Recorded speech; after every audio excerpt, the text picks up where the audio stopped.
इतनी सारी घटनाओं को जैसे आप कवर करते थे और आज भी बहुत सारे लोग कवर करते हैं। सुबह गए तो किसी नेता की बैठक कवर कर ली या किसी का आगमन कवर कर लिया विदेशी अतिथि का। दोपहर होते होते कहीं कोई हादसा हो गया वो कवर कर लिया, और शाम होते होते फिर कुछ और ही रंग का कहीं कुछ कवर करके कोई घर लौटे। कल्चरल प्रोग्राम भी हो जाते थे। बिल्कुल, शाम होते होते। जी हाँ। इसमें एक फोटोग्राफर के लिए कितना ज़रूरी है कि वो अंदर से अपने आप को स्थिर रखे और अगले दिन इन मिक्स्ड इमोशंस को परे रख के फिर सुबह उठे, फिर नए इवेंट पे पहुंचे। वो है ना, दुनिया में हूँ, दुनिया का तलबगार नहीं हूँ, बाजार से निकला हूँ, खरीदार नहीं हूँ। और फिर दूसरी बात थी कि दास कबीर ने जैसी ओढ़ी, ज्यों की त्यों धर दी नीचो नरिया।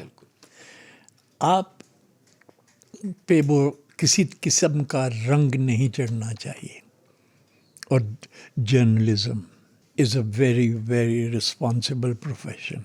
क्योंकि देखिए, ये कहा जाता था, अब तो नहीं कह सकते, कि honest journalism, good journalism is the first draft of history.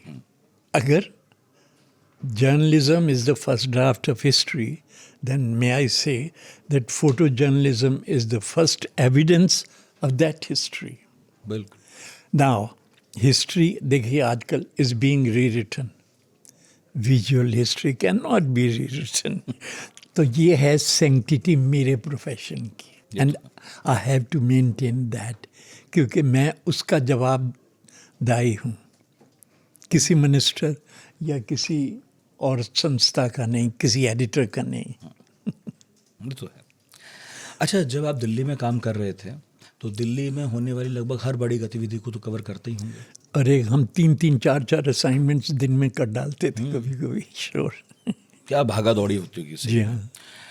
पर एक बात है ना, कि देखिए, आपको रुकने का टाइम नहीं था आपके पास, सोचने का भी टाइम नहीं था। अब नहीं सोचना, ये जो एस्पेक्ट है बड़ा ज़रूरी है क्रिएटिव स्पिरिट में। क्रिएटिविटी में सोचा नहीं जाता, क्रिएटिविटी में इंस्टिंक्टिवली जिया जाता है इन दैट मोमेंट।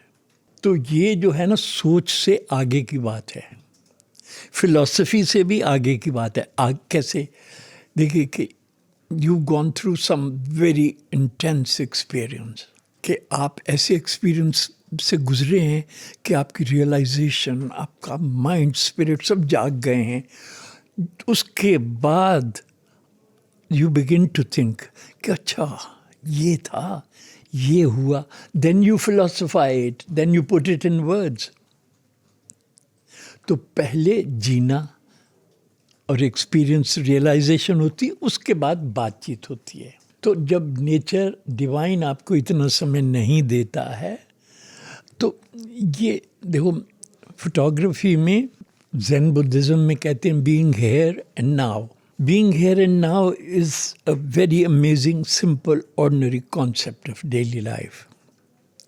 पर फोटोग्राफी में हर सिचुएशन में if you are not here and now, you lost it. जैसा मैं कह रहा था कि राइटर बाद में भी सोच के, किसी से सुन के ऐड कर सकता है, हमारे पास तो इतना समय ही नहीं है। तो ये जो एक डिसिप्लिन, एक दीवानगी थी, एक सेंस ऑफ एक्सप्लोरेशन थी। और जब मैं वो एक्सप्लोरेशन से गुजर के आता था तो मेरे जिस्म में एक सेंसेशन सी रहती थी, एक करंट सी रहती थी। वाह यार, क्या मज़ा आया जीने का। आप कभी कभी आपके ऐसे एक्सपीरियंस होते ना, जब आप आंखें बंद करके कहते हैं क्या आनंदित था। हाँ।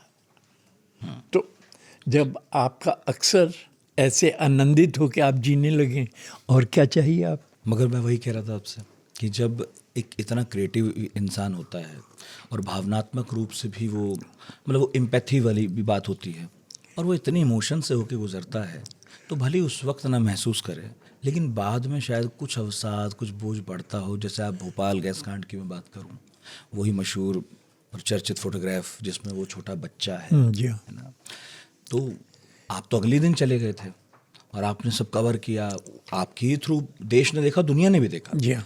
मगर ठीक है, तब एक फ्लो में है आप, 2 दिन 4 दिन 8 दिन बाद जब घर लौटता है कोई और अकेले बैठता है रात को सोने से पहले, कभी तो भारीपन महसूस होता है? नहीं होता है? मतलब उसके कुछ तरीके तो होते हैं दूर नहीं नहीं, भारीपन देखिए फ़र्क ये है कि वो हमने इंटेंस इमोशंस, वो इंटेंस पेन और सफरिंग देखी और पूरी कमिटमेंट से उसको कैप्चर किया और डिलीवर कर दिया।